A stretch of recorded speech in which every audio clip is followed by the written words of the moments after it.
a gentle introduction to databases. In this video, we will cover the anatomy of a database table. We're going to start where we left off on spreadsheet. So please go to that video if you have not seen it. A quick revisit. Here's our data.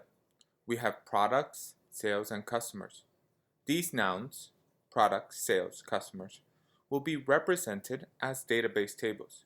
The attributes or properties of these nouns, like name, barcode, cost for product, will be represented as fields or columns of that table. Let's start with the product table. If I had to simplify the requirements for a table, I would say that it needs a table name and one or more attributes. Yes, you can have a table with one attribute, but in most cases, you will have a lot more. Each attribute will have a data type. Let's fill in this table for the product data that we need to store. Let's start with the table name. I like to make these plural nouns. In this case, we will call it the table products. I like lowercase names, but it may not matter in some databases, and your company or organization may have some style guidelines. Field names should be separated by underscores, no spaces. The common data types are numeric, string or text, and date and time. Two things that I will point out today. If you set a certain type, let's say numeric, that column must be of that data type in every row in your database. If there's even one single row that does not fit that data type, you have to think about how you will convert that field or whether you should use a different data type. The second point I'll make today is that numeric, string, date, time are high-level data type categories. Your database may support specific data types in these categories. This is a good start for now. In our case, we add three attributes: product underscore name, barcode, and cost. We assign product underscore name to a string data type, barcode to a string data type, and cost to a numeric. While this table is complete as is, I want to explore one more field that we should add to all of our tables. A primary key is a key that uniquely identifies a row in your database. A primary key cannot be empty and has to be unique. A primary key can be one or more columns. A primary key is technically not required, but it will generally be very useful.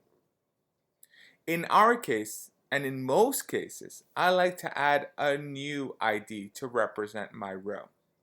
And I've added this column here, product underscore ID. There will be an auto-incrementing numeric column, and we set this one new column as our primary key. We could set any of our existing values as our primary keys, but we must be careful, and in practice, you see that a new numeric column or UUID column is created. Why not use the product ID's barcode as the primary key? This is a decent choice, but what if the barcode changes? Will your reports or other dependencies break? Will they produce bad data? Will you even know? What if you change where you're sourcing this product from, and the new place has an entirely different barcoding system? Is this going to work for you? Is this dependency something you want to build into your database? Unless there is an overwhelming reason not to, I always create a new primary key. In addition to adding a unique constraint for the column or columns that make up the primary key, an index is created for the primary key, which allows faster search in your database. We've gone through the modeling of our products table.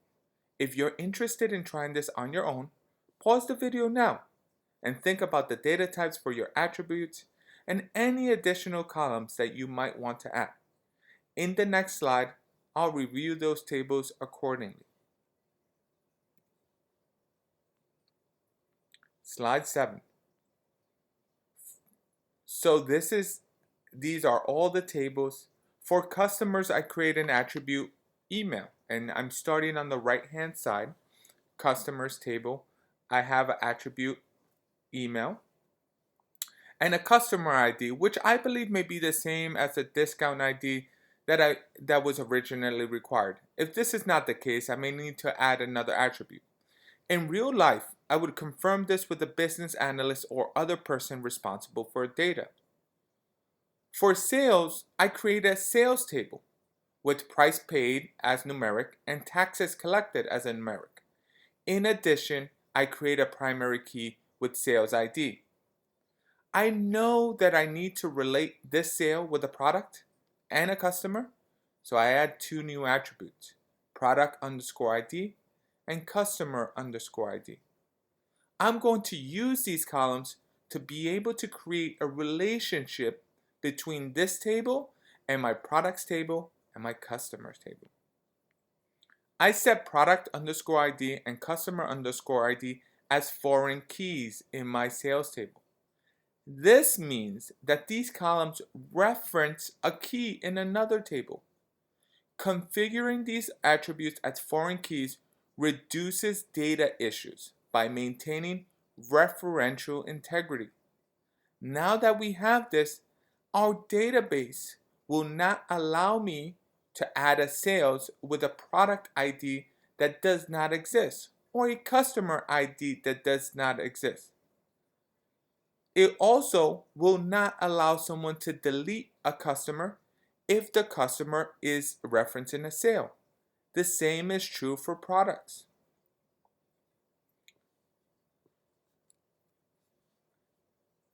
After going through this video, you should have an idea of the following. Minimum requirements of a database table, table name and list of attributes, high-level data types,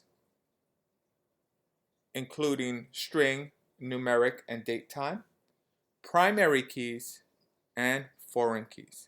Thank you for listening. Subscribe to the channel, and I will see you for part 4 next.